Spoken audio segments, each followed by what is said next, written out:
past 11. Assalamu alaikum. Alaikum assalam wa rahmatullahi wa barakatuh. Today we are a smaller company, but a good edition, mashallah. Yes, alhamdulillah. Shall we? This is Mr. Muhammad Ibrahim from Newham Jama'ah. From Newham Jamaat. Now, And if the name is Newham and the Jamaat is also new. yes. Yes. He converted to Ahmadiyya very recently. Yes. Right? Yes. Mashallah. It's a new and up and coming Jamaat. Inshallah. He is from Sudan. Yes. Yes. Hudur, we have one question I received from Poland, from a brother there, young brother. His question is about two revelations of the promised Messiah. One says, يصلون عليك أبدال الشام وصلحاء العرب. And the second says, بلاء دمشق يعقبه بلاء آخر سرك سري. What is the explanation and significance of these two revelations? السؤال لأمير المؤمنين عن وحيين للمسيح الموعود عليه السلام بخصوص الأمة العربية. أحدهما يقول يصلون عليك أبدال الشام وصلحاء العرب، والثاني يقول بلاء دمشق يعقبه بلاء آخر سرك سري. والمطلوب من أمير المؤمنين أن يوضح لنا هذين الإلهامين. You see, as far as the number one ilham, the first ilham is concerned, there is another version of the same, Yad'una laka abdal sham. And so there are two similar revelations regarding the people of Syria. It's a very interesting thing to note that Hazrat Rasulullah was not told nothing about Al-Hijaz, while if he had started concocting things on himself and attributing things to God, the first thing which should have come to his mind by way of revelation should have been that people of Mecca and Medina are calling you and they are sending their salams to you.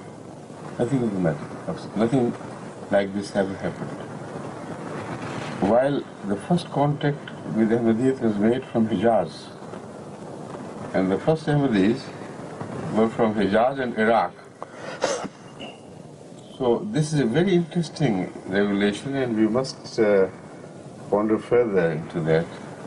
There was no Syrian at that time who believed in Hazrat Rasulullah. So it meant that according to Allah's assessment, the people in Syria, and there I'm talking of the largest area, including Lebanon and Palestine, because that was the concept of bigger Syria at that time, which was kept in view during this revelation. So there is more ready soil for the plantation of Ahmadiyyat or acceptance of Ahmadiyyat than in other places in Arabia. And people are as if waiting for you.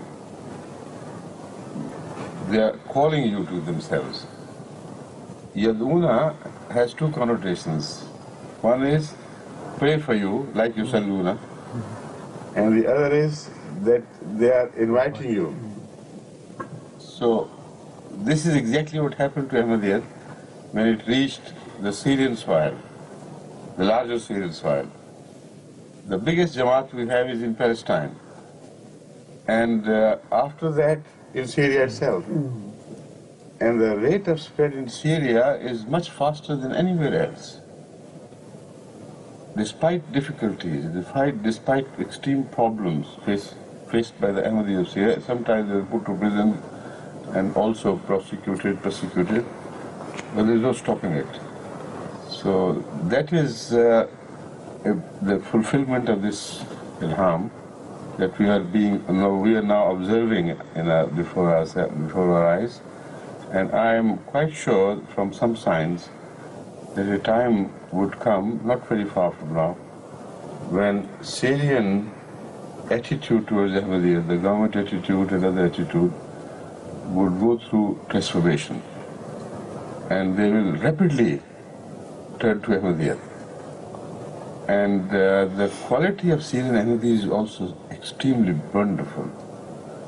When they become Ahmadis, they become so loving and so devout, and particularly the relation to Masih Islam, exactly like that's depicted in the Ilham, Yusalluna alayka Abdal Sham. So that is as far as the first part of the revelation goes. The second is yet to be realized. People have been conjecturing before as to the true meaning of this verse, this revelation. And the word sir implied in the end indicates that it is a sir. So as long as it remains sir, nobody can really understand it until it becomes a realization, until it becomes revealed by Allah or under His design, by the events to take place. So I have always been intrigued by this. Ilham is a very, very special thing, but I'm quite sure when it happens, it will explain itself so clearly that nobody would be left in any doubt as to what that Bala was, who was driven away by another of that kind. So maybe the time, the days are coming closer. And if it happens, then inshallah, good would come out of it, most certainly, for the people of Syria and for Ahmadiyyat as well. What is? يقول أمير المؤمنين بالنسبة للإلهام الأول لسيدنا المسيح الموعود عليه السلام، يصلون عليك أبدال الشام وصلحاء العرب. يقول أن هناك صورة أخرى لهذا الوحي، يدعون لك أبدال الشام، والمعنيان قريبان. ولو كان المسيح الموعود ممن يحيكون الوحي أو يفصلون الكلمات حسب الهوى، لكان من الأليق أن يقول يصلون عليك صلحاء مكة والمدينة أو أرض الحجاز، لموقع هذه الأماكن من قلوب المسلمين. ومع أن أول المسلمين وأول رسالة من المسيح الموعود إلى بلاد العرب كانت إلى بلاد الحجاز، وأول الذين دخلوا الأحمدية من بلاد الحجاز والعراق، ولكن الوحي لم يشر إلى هؤلاء وإنما خص الشام. وكلمة الشام أو سوريا تعني هذه المنطقة التي يطلق عليها اسم الشام، التي تشمل سوريا ولبنان وفلسطين والأردن، وهذه المنطقة المعروفة ببلاد الشام. يقول أمير المؤمنين أن معنى هذا أن القوم هناك عندهم استعداد طيب لقبول الأحمدية، وأنهم أول من يقبل الأحمدية، وعندما يقبلونها فإنهم يقبلونها بإخلاص وحماس شديد. والواقع أن هذا قد تم بالفعل، لأنه عندما وصلت الأحمدية إلى بلاد الشام دخلتها جماعة كبيرة في فلسطين ثم بعد ذلك في سوريا، وكانت جماعة مرموقة وكان نشاطها طيب، وكان قبول الناس ودخولهم في الأحمدية أكثر من غيرها في بلاد العرب، ويتميزون بالإخلاص والحماس والنشاط والحب الشديد للمسيح الموعود عليه السلام. ثم بالنسبة للإلهام الثاني، يقول أن هناك محاولات جرت كثيرة لفهم واستكناه هذا الوحي، ولكن يصعب ذلك، وفي النهاية هناك كلمة سرك سري، فكلمة سر تشير إلى أن هذا الموضوع فيه سر وفيه غموض، أي لا يستطيع أحد أن يعرفه الآن، ولكن إذا تحقق، عندما يتحقق فإن هذا السر سوف ينكشف، وبحيث الإنسان بوضوح ولا يصبح سرا بعد ذلك. And this may not be very far from now. ويقول أمير المؤمنين أن هذا فيما يتعلق بالوحي الأول، أنه يرى أمير المؤمنين أن أيضا هناك تغير سوف يحدث ليس بعيدا في اتجاه سوريا وأهل سوريا والحكومة السورية، وأن الباب سوف يفتح في إحساسه وفي شعوره للأحمدية قريبا جدا.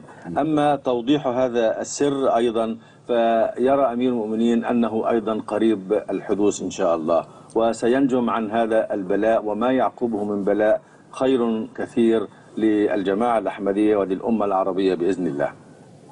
You see, when I say that, it means that I have a suspicion that perhaps this means that. But because of the way the ilham is revealed, I don't want to give my opinion before time.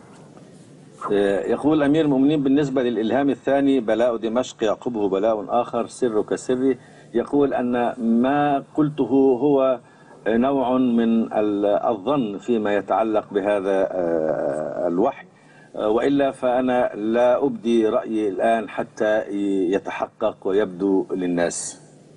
جزاكم الله. You translate so beautifully, it's a pleasure to listen to you. It doesn't leave anything out, mashallah. Don't you agree with that? Yes, I agree with that. So you can translate this and then we'll turn to the question. أمير المؤمنين يثني على هذه الترجمة، وإن كانت في رأيي لا تصل إلى ما يقول، أني أحاول بقدر الإمكان.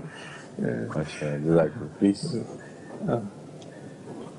بسم الله الرحمن الرحيم. السلام عليكم ورحمة الله. وعليكم السلام. أين يتجه العالم الإسلامي بصفة عامة، والإسلامي العالم الإسلامي بصفة عامة والعالم العربي بصفة خاصة، إذ لم يتضامن علماءه مع دعوة الأحمدية للخلاص؟ The question is, where is the Muslim to if their ulama don't cooperate and the Ahmadiyya movement? You see, whenever God sends someone from himself, it has many reasons why God decides. He knows best. But the Holy Quran speaks generally of those reasons. The most important of the reasons why God sends someone himself, even if a new religion is not revealed, according to the Quran, is the reason of general corruption of a religious people and their misinterpretations of the scriptures which were revealed before them. That's one very important reason which has been repeatedly mentioned in the Holy Quran with reference to the Jewish people and earlier people following other religions. And the second reason, there's so many, but the second important reason which I think is very strongly applicable to this situation is that the leadership of religion becomes corrupt. And they don't care what happens to religion. They care for their own ulterior motives. They begin to sell the revelations of Allah, the ayat, the signs of Allah, at cheap prices. Which means they talk of religion and make it a sign, an instrument of their own personal advantage. So this selling of the verses of Allah is not like going to the market and they're sitting, get this verse and that verse. It means those verses are distorted in their meaning so that they become advantages to the people who do this, the leaders who do this. And they do it to serve some purposes. For instance, sometimes governments want an edict on some issue. And they go to the ulama and they say, we want a supporting evidence from this or that book. They say, there you are, well, give us time, and then they bring out something, you can do it, go ahead. Now, when ulama become distorted in any religion, I'm not talking of Islam alone, then is the time for God to take the leadership in His own hand. This reminds one of the process of martial laws, where the political leadership fails to establish law and order and discipline. Although I am not in favor of martial laws, but it happens, and there is no other alternative. Then martial laws are imposed and the leadership is taken away from the people's decision, is imposed. Now that is wrong because it is man-made. But when God imposes martial laws, it's always right. It's like declaring, none of you is now capable of leading my people. So I'll take the matters in my own hand and make the appointment where I like it and where I deem fit. And then the same people, the ulama particularly, return back and say, why this man, why that man? He's small, he belongs to ordinary people, he doesn't belong where we think the dignity lies and the honor lies, and things like that. And this proves the point that it was the right time that Allah took this decision. So he asked, will they distribute the blessings of Allah as if they had taken the decisions of God into their own hands? So this reaction of the society fully endorses God's decision, the rightness of God's decision, that He moved right in time. So when this happens, Allah does send somebody to save a people whom He wants to continue. If He wants to wipe out a people, then this doesn't happen like this. Then sometimes God does not care. Let them do whatever they like. They're permitted to pursue their own several paths and meet the natural consequences. But where a religion is alive and God wants to keep the people alive, then this does happen, that God always interferes at certain times. So this is how I read the meaning of the prophecies about the Mahdi and the Messiah. When this part is translated, then I'll turn to the second part of the question. This introduction was essential for my answer to the question which we have just raised.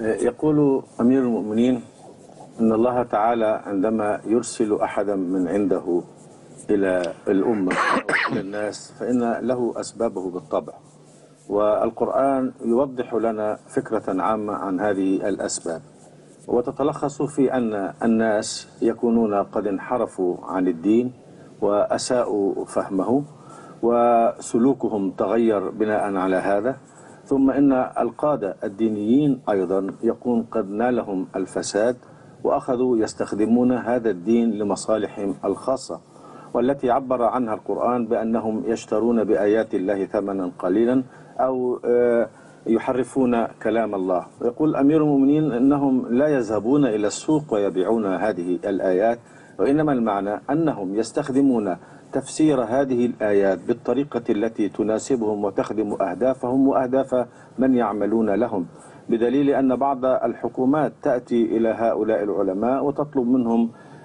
فتاوى لمشاكل خاصة أو لموضوعات خاصة، فسرعان ما يطبخون لهم ويجهزون لهم مثل هذه.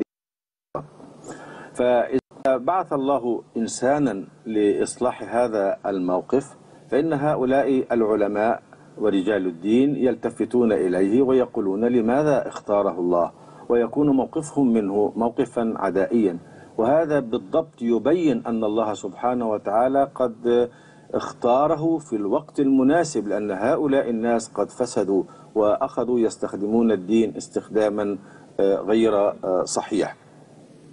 ويرى حضرته أن هذا هو وجهة نظره فيما يتعلق بمجيء الإمام المهدي والمسيح الموعود.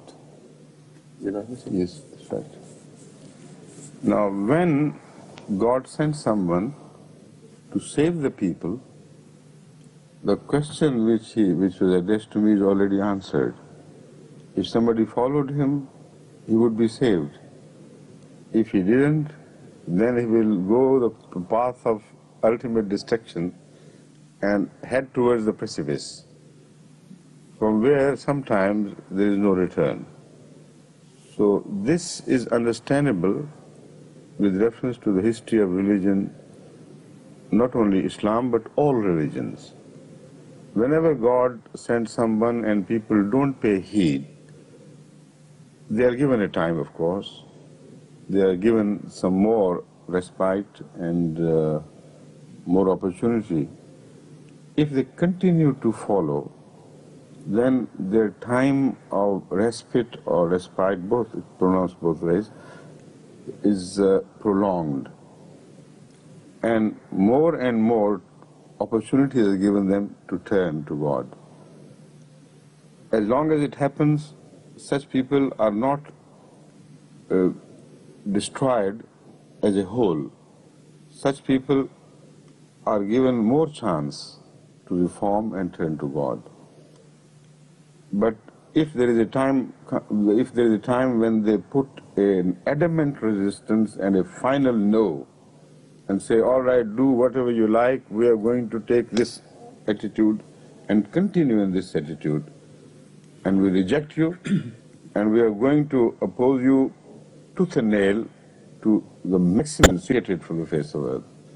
When this hostile attitude is taken, like it was taken by Pharaoh, for instance, and many others, then the punishment comes much quicker than otherwise. So this is the liquid state today, as I find it. Although there are certain countries where very, very strong hostile attitude was taken against Ahmadiyyat, particularly where Masih Maud Islam was raised, in the Indo-Pakistan continent. The same applies to Bangladesh, where repeated efforts are made to demolish Ahmadi mosques, to destroy Ahmadis, to kill Ahmadis, to rob them, and so on. And it's going on. Even today, there is a large threat by the ulama that we are going to attack Fort Bakshi Bazaar and other places, and we are going to see to it that no Ahmadi is left alive. Man, woman, child, all alive. This is the stage where it reaches.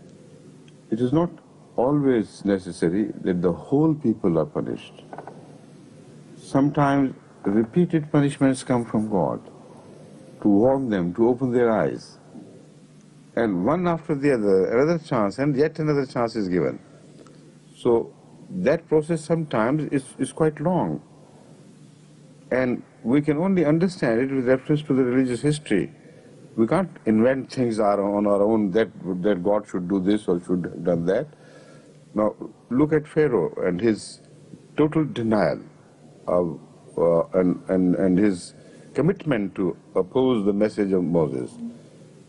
9 signs were shown, one after the other.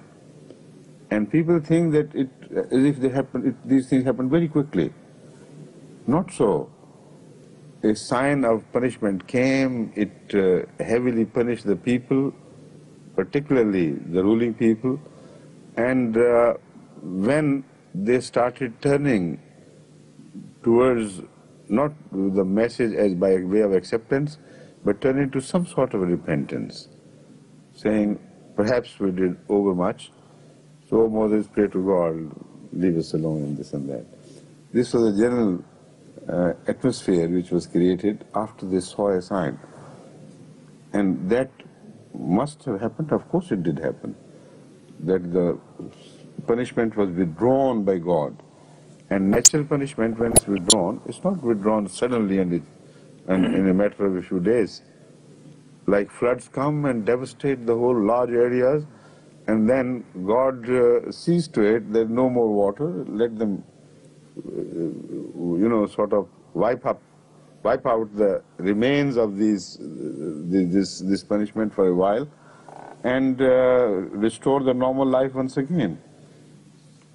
Then started behaving this in the same manner. No, you go to this and go to that. We're not going to listen. It happened. It happens. That sort of thing. So then God sent, all right, another one.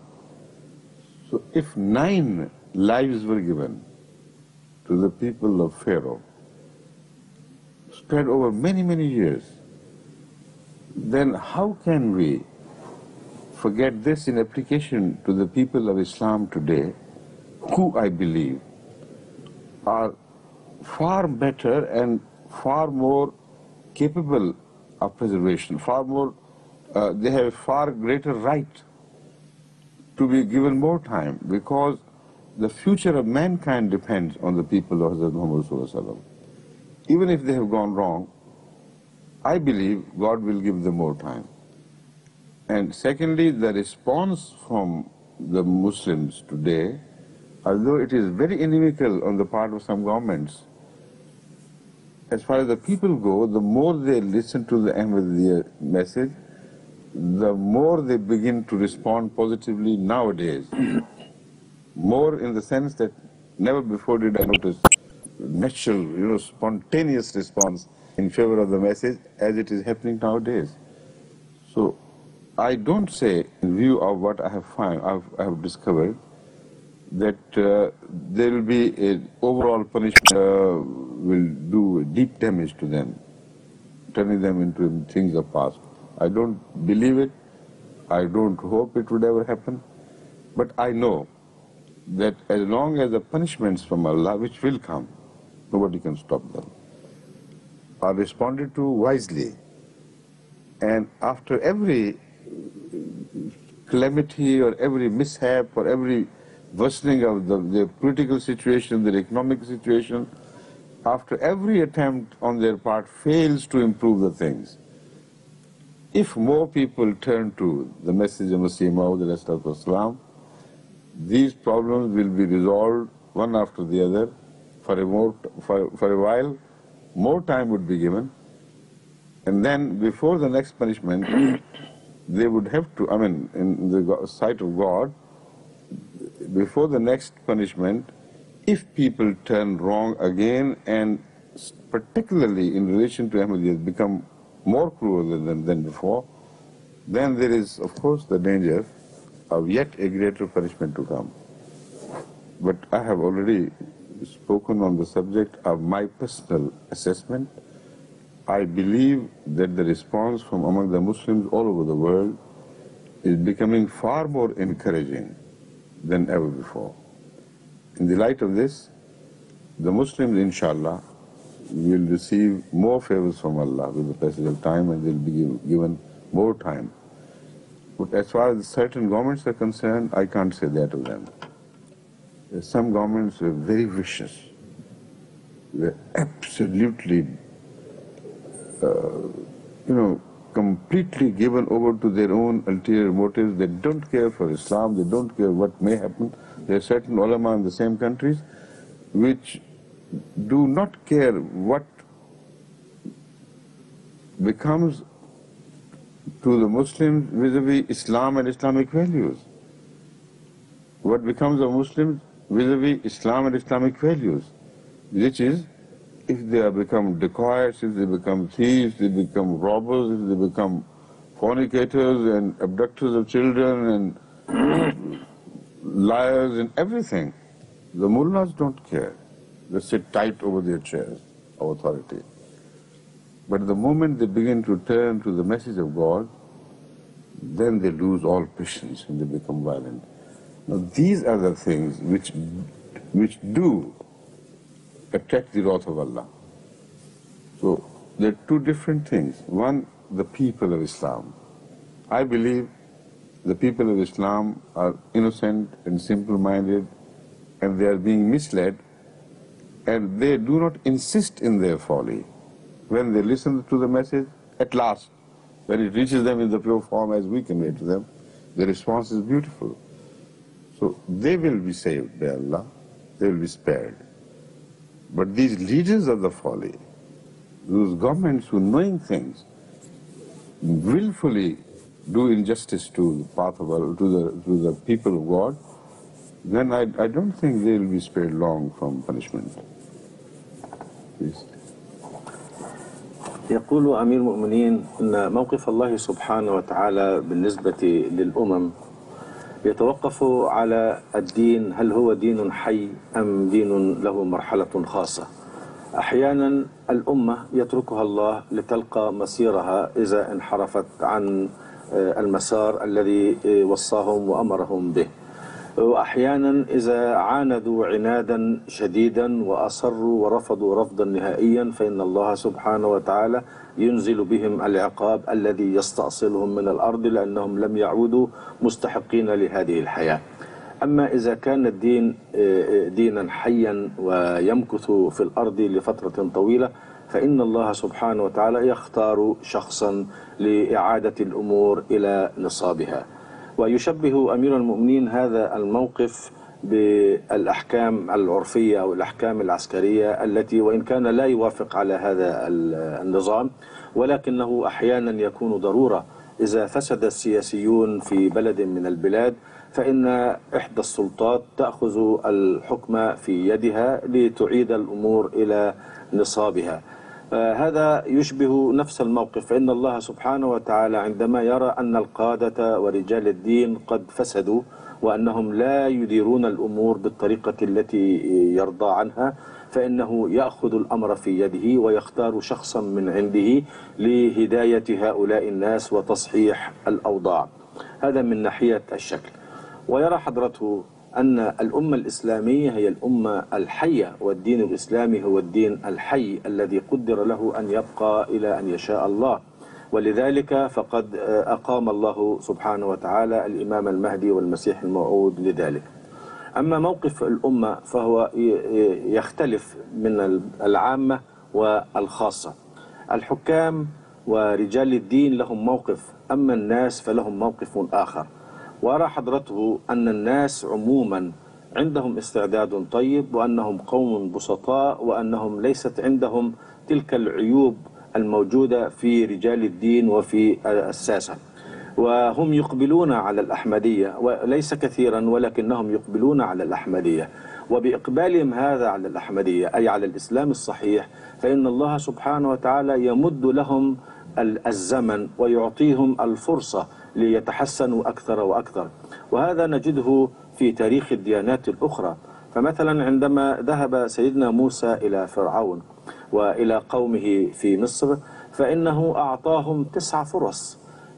كانوا يعصونه وكانوا يخالفونه ويحاربونه، فينزل بهم العقاب، فيتحولون ويستغفرون ويصححون مسارهم بعض الشيء، فيرفع الله عنهم هذا العقاب، ثم يعودون مرة أخرى إلى الخطأ فينزل بهم العقاب.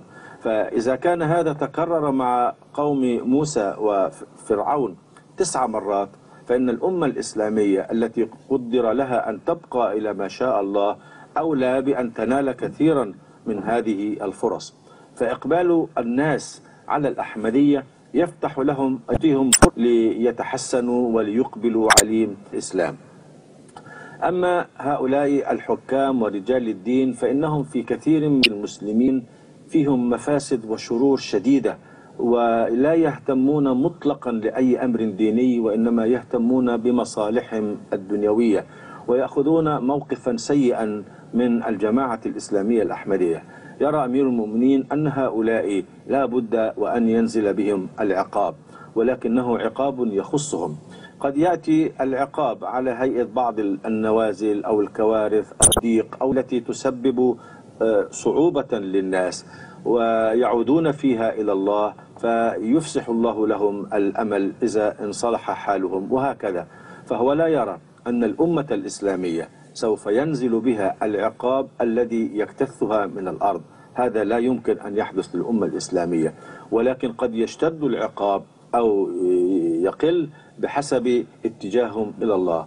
وهو يرى بإحساسه أن الظروف الآن مما يشهده تدل على أن الإقبال على الإسلام والإقبال على الجماعة الإسلامية الأحمدية يعطي أملا كبيرا في أن الله سبحانه وتعالى سوف يصلح حال هذه الأمة ويفرج كثيرا من كروبها، وأنها في النهاية ستتجه إلى الإسلام الصحيح. ولكن الله سوف يقضي على هؤلاء الذين يجلسون على مقاعد السلطة ولا يفكرون فيما يصيب الأمة من شرور ومساوئ. العلماء يجلسون في مقاعدهم، إذا انتشر الفساد من كل نوع فإنهم لا يثورون ولا يهاجمون. لم نسمع أن العلماء ذهبوا لإحراق بيوت الدعارة أو بيوت القمار أو مثل هذه الأشياء، ولكنهم يثورون ليحرقوا مساجد الأحمديين. إذن دوافعهم like in Bangladesh is happening now. وهذا يحدث في باكستان ويحدث في بنغلاديش. يثورون إذا وجدوا شخصا أو جماعة تأتي بنور الإيمان.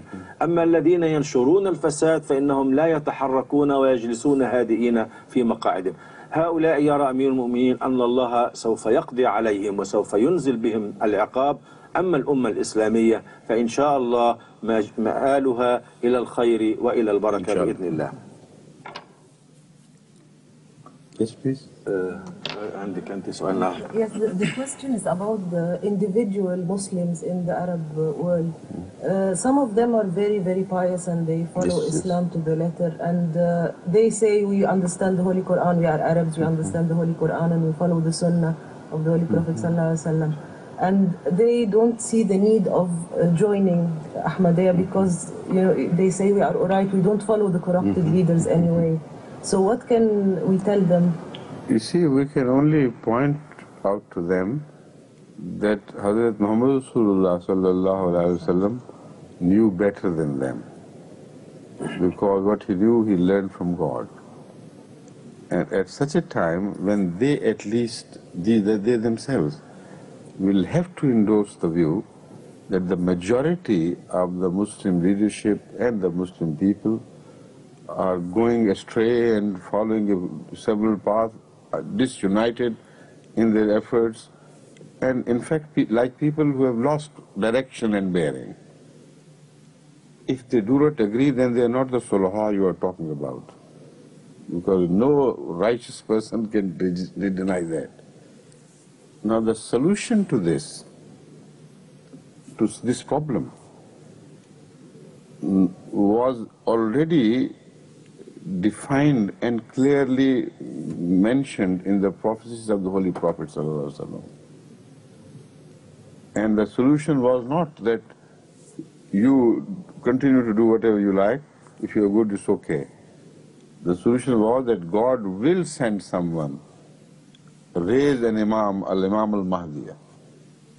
And when you hear him, when you know that he has come, then even if you have to go on your knees across glaciers, reach him, وَبَايِعُوهُ, and get initiated at his hands. Now, even if this hadith was not there, the common sense would require that if a leader is raised by God himself, and such a leader is predicted by God, who would be the sane man who would reject him? And if he rejects him, will he remain to be the same pious person which he thinks he is? To save their own individual piety in the rating of God, they must turn with submission, because the very first thing which makes a person pious is submission. Otherwise, the apparent acts of good deeds, saying prayer, does not mean if there is without submission. This is why Allah told Abraham, Aslim. Qala aslamtu li rabbil alameen. If there is no Islam, though that tendency of submission in them, you may think they are pious people, but in the sight of Allah, they fail the very first test to be included in the community of the pious people. So it is for them only to inquire from you the proofs and the evidence in favor of the Imam which has come or not. If they find there is not enough proof, or the proof to the counter, and by studying the Ahmadiyyat, they discover that this is a false thing, there is nothing in it, then of course they can continue their own individual life. They have no choice. But if a voice is raised, no pious man can ignore that altogether and say, I am above this. The moment he says, I am above that, he joins a different type of group of people who are mentioned in the Holy Quran. السؤال يتعلق بأن بعض المسلمين الصالحين يقولون نحن نؤدي فرائضنا ونفهم الإسلام ونتعبد كما يريدنا الله سبحانه وتعالى، ولا نتبع القادة الفاسدين، ونطيع الله قدر استطاعتنا، فما حاجتنا إلى أن ندخل في جماعة كالجماعة الأحمدية مثلا. ويجيب أمير المؤمنين على هذا السؤال فيقول إنهم لا يعرفون الإسلام كما يعرف النبي صلى الله عليه وسلم. محمد صلى الله عليه وسلم هو الذي أخبرنا أنه عندما يكون هناك فساد في الأرض وعندما تسوء حال المسلمين، هذا الشخص سماه المسيح الموعود أو سماه الإمام المهدي. هؤلاء الأشخاص الذين يدعون الصلاح لا بد لهم أولا أن يعترفوا بأن الوقت الذي نحن فيه الآن هو وقت فسد فيه المسلمون، أكثرهم فسد وضلوا عن الطريق الصحيح وتمزقوا شيعا وأحزابا وزالت وحدتهم ولم تعد الأمة الإسلام على المستوى الذي يرضاه الله والذي من أجله جاء النبي صلى الله عليه وسلم. فإذا كان الحال هكذا وأخبر النبي صلى الله عليه وسلم بمجيء هذا الإمام المهدي والمسيح الموعود، فمن واجبهم أولا أن يسمعوا إلى الأدلة التي تبين صدقه، فإذا وجدوا أنه أدلته غير كافية فلهم أن يبقوا كما هو. أما إذا استمعوا إلى ندائه وإلى قوله فوجدوه صحيحا ووجهه يتفق مع ما أمر به الله سبحانه وتعالى وجاء به النبي صلى الله عليه وسلم فلا بد لهم أن يطيعوه. النبي صلى الله عليه وسلم قال: إذا جاء هذا الإمام المهدي فاعرفوه، فإذا عرفتموه فبايعوه ولو حبوا على الثلج. فواجبنا أولا أن نتعرف عليه، فإذا تعرفنا عليه فيجب أن نبايعه ولو كان في هذا صعوبة شديدة مثل الحبو على الثلج. حتى لو كان هذا الحديث غير موجود، لو أخبرنا الله سبحانه وتعالى أنه سيرسل شخصا لقيادة الأمة، فماذا يكون موقف المؤمنين الصالحين؟ لا بد أن يكون موقفهم هو الالتفاف حوله ومؤازرته. هذا هو معنى الإسلام. هذه العبادات لا تدل على معنى الإسلام إلا إذا كانت فيها الاستسلام لأمر الله والرضوخ لمشيئته. هذا ما قاله الله سبحانه وتعالى لسيدنا إبراهيم إذ قال له أسلم، قال أسلمت لرب العالمين إني أطيعك يا ربي في كل ما تأمر به. فواجب هؤلاء إن كانوا حقا مسلمين وإن كانوا حقا صالحين أن يطيعوا توجيه النبي صلى الله عليه وسلم إذا جاءهم هذا الإمام المهدي، أن يبايعوا الأهداف التي من أجلها بعثه الله تعالى. Yes, please. أرجو من أمير المؤمنين تفسير هذه الآية من سورة يوسف: وكذلك يجتبيك ربك ويعلمك من تأويل الأحاديث ويتم نعمته عليك وعلى آل يعقوب كما أتمها على أبويك من قبل إبراهيم وإسحاق إن ربك عليم حكيم. هل النعمة المذكورة هنا أريد أن أعرف معنى النعمة المذكورة هنا، وهل هي نفس النعمة المذكورة في سورة الفاتحة صراط الذين أنعمت عليهم؟ Yes. The question is about a verse of Surah Yusuf. It says, and thus shall it be as thou hast seen, thy Lord will choose thee and teach thee the interpretation of things and perfect his favor upon thee and upon the family of Jacob, as he perfected it upon two of thy forefathers, Abraham and Isaac. Verily, verily, thou is all-knowing, wise. What is the significance of this favor, and is it the nubuwah or something else? That's right. Same name mentioned In the Surah Fatiha. Yes, yes. Surah Fatiha. You see, when he asked this question and also showed me the path where I could find the answer by referring to Surah Fatiha. Surah Fatiha speaks of Nema, which is with reference to those who were bestowed God's Nema upon them. We want their path, not the path of those who incurred the wrath instead. This is the essence of that verse we are referring to. Now, what is Nema? Nema is a very wide word of application. It can apply to all types of God's mercies and favors, whether they're worldly wise or religious or spiritual. The word Nema covers even the milk and the food and animals which you provide us milk, and that is why they are called An'am, you know. So the word Nema is also the root word for camel, because they are the best blessing of Allah which could be bestowed on the people of Arabia, because the camels did everything for them. Nema is a very wide word. But when it is used in the Holy Quran, in the prayer, we must find out from the Holy Quran. It is a term, and the terms are defined by those who coined those terms. So what does God mean by Nema?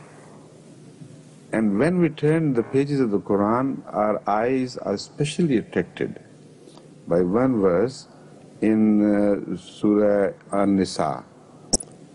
It says, وَمَنْ يُطِعِ اللَّهَ وَالرَّسُولَ فَأُولَٰئِكَ مَعَ الَّذِينَ أَنْعَمَ اللَّهُ عَلَيْهِمْ. It is exactly the same reference as we find in Surah Fatiha. صِرَاطَ الَّذِينَ أَنْعَمْتَ عَلَيْهِمْ.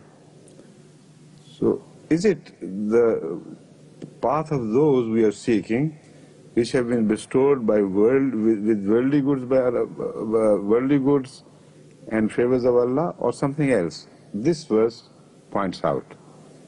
It says, when you seek the path of those who received ni'mah from Allah, then you must follow Hazrat Muhammad Rasulullah and God.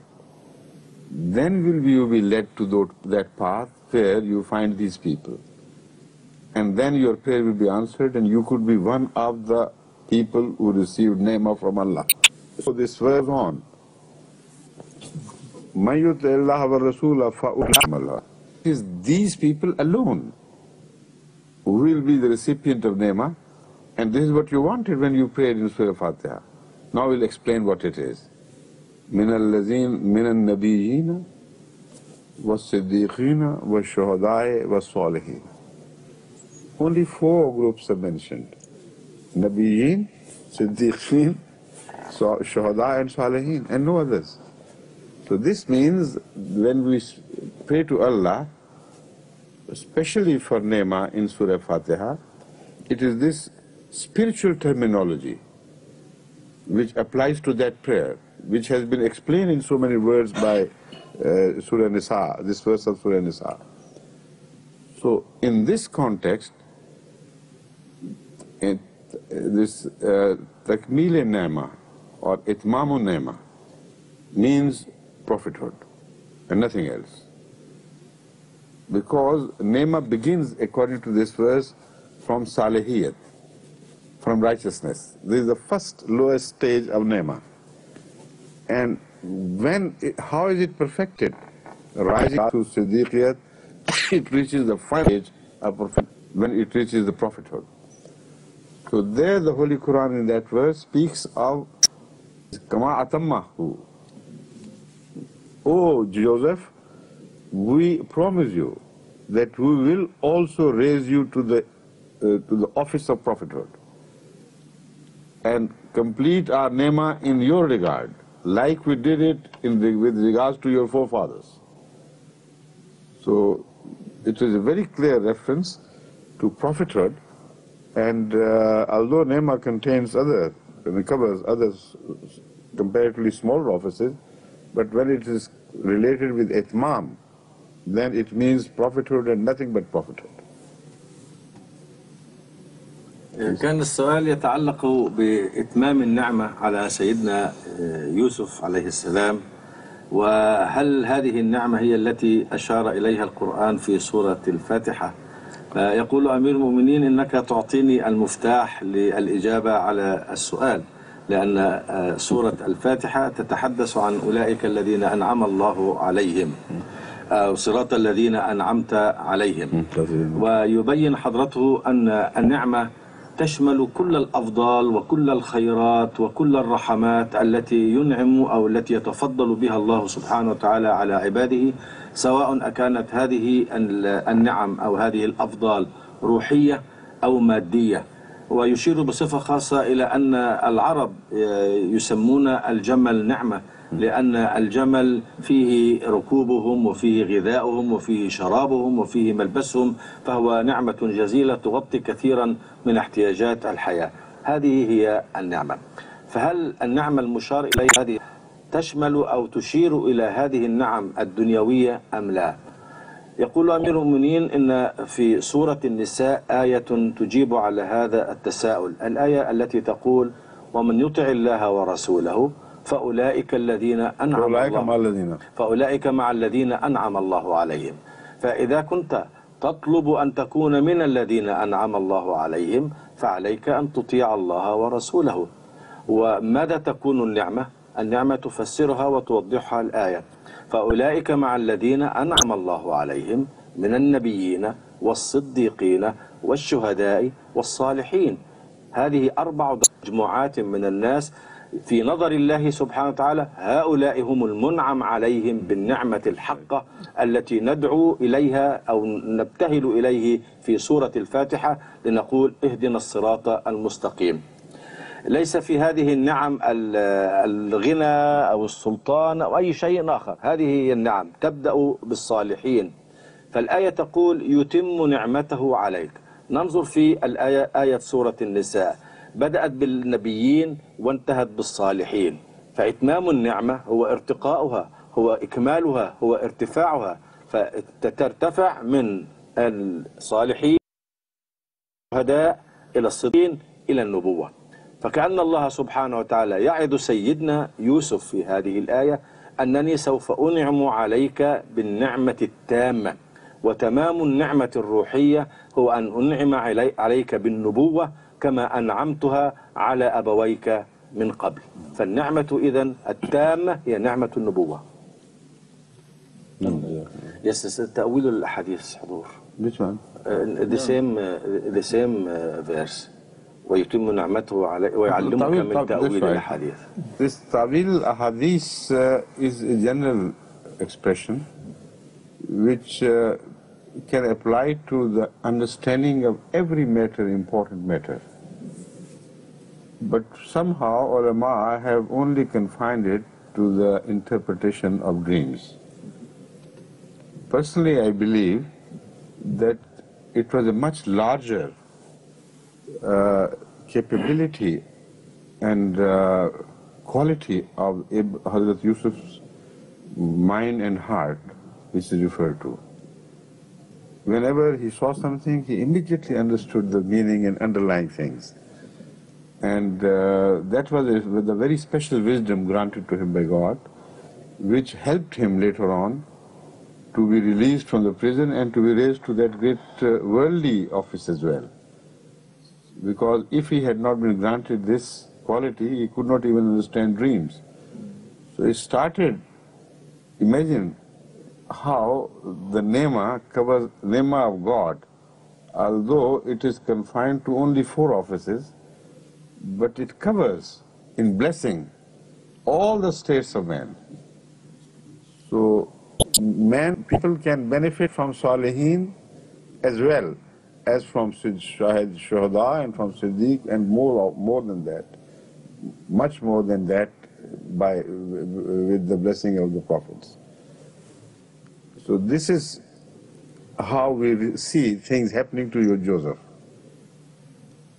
He started the application of his mind, the qualities which God had granted him, by applying them to criminals' dreams. Imagine. That is how we see his journey, moving in the direction of the ultimate office which God was to bestow upon him. He started interpreting everything which came his way, even the criminals' dreams. And one of them was such a big, hardened criminal that he was to be beheaded and nothing could save him. Not even the attention of a prophet, you know. So he had to tell him, look here, you're finished. So this attitude of the prophets to the people at the lowest rung in the world shows their magnanimity, their quality of understanding for others, and their kindness to mankind. It is this which leads them on to other offices and higher offices. So these dreams became instrumental in the king of Egypt standing in need of the same wise man. When the ulama of his state, his court, and the big people, wise people of his court, completely failed to understand the meaning of the dream which was shown to him by God, and the matter was given up. Then one of the 2 who was saved started talking of the man. He said, I have met a strange man in the prison and he understands the messages of things very strangely. It happened in my case, it became true, it happened in another case. So when the talk spread and reached the king, he said, send someone to fetch him, to send him to fetch the same man. And we'll see how he can interpret this dream. So he interpreted the dream all right, but he refused to be released. That's also a very, very beautiful reflection of a compliment to the character of Hazrat Yusuf ﷺ. Those people who are capable of reading things and understanding dreams, ordinary people, they always try to make benefit out of that. And these ulama, keep receiving presents and gifts from that because we understand things better than you do. The benefit which was offered to him of release and honor, he refused. He said, this is not the gift from Allah for me to be utilized for my personal gains. I must be exonerated first. If I'm strong in character, if I'm holy, then raise me to anything you like, I will serve. But I am not interested in selling my gift of Allah just for the purpose of gaining worldly heights and closeness to a king. I don't care. He refused to be released until what happened, So this is the quality of his understanding of everything. And in this too, you can see how true he was, how beautiful his reaction was. He understood the underlying problems in this situation. If he had accepted the rise to the king's court, and then things had reached the king later on. You see, you have brought this man closer to you. You know what it did? He did to the wife of the very person who gave him shelter and brought him up with such kindness. How could he be true to you? So, Hazrat Yusuf ﷺ understood it better than anybody else in the world. That at such times, this was a double compliment to him. First, compliment to his selflessness, complete selflessness. The second, compliment to his deeper wisdom, which is mentioned in this verse, that we have decided to teach you the underlying meaning of things. The deep wisdom, the profound wisdom of Yusuf is being mentioned in this verse as a special gift from Allah. This is not said of other prophets, except in case of Solomon, we see mentioned that he was given special wisdom of a different type, other than the wisdom which is common to all prophets. We know the story, and Solomon is known to be a wise man by the whole world. So there are certain very special gifts granted by Allah to certain prophets of his, and this special gift of understanding the underlying things and never to be deceived by surfaces was granted to Hazrat Yusuf ﷺ, and that is the full meaning of this verse. And now I'm told, the time with you passes so quickly, I can't understand how fast it goes. I thought we were sitting only for a few minutes and it tells me the time is over. So, inshallah, next time, inshallah, we'll continue. But this is answered, I hope, this question. Yes, but what is amazing is that the saying of Prophet Muhammad are also, we call them ahadith as well. Pardon? The saying of the Prophet Oh, Muhammad that is the word hadith, which applies to everything. This is what I'm saying. Yeah. Anything of importance, any report, any narration, everything is called hadith. So it's not just the dreams. Hadith is anything which is reported to you, or anything which is presented to you for your decision. In that respect, whatever was presented to Joseph, he always saw through it, didn't remain on the surface, delved deeper into the meaning of things, and whole his life is a very wonderful evidence in favor of this gift of Allah. I mean, in favor of Joseph having received this gift of Allah. Okay? Assalamu alaikum. Inshallah, we'll meet again. translate it next time, inshallah. Okay? Okay. Oh, yes, I'm sorry. Next time. Inshallah. This part will be translated in English. جزاكم الله خير. Assalamu alaikum.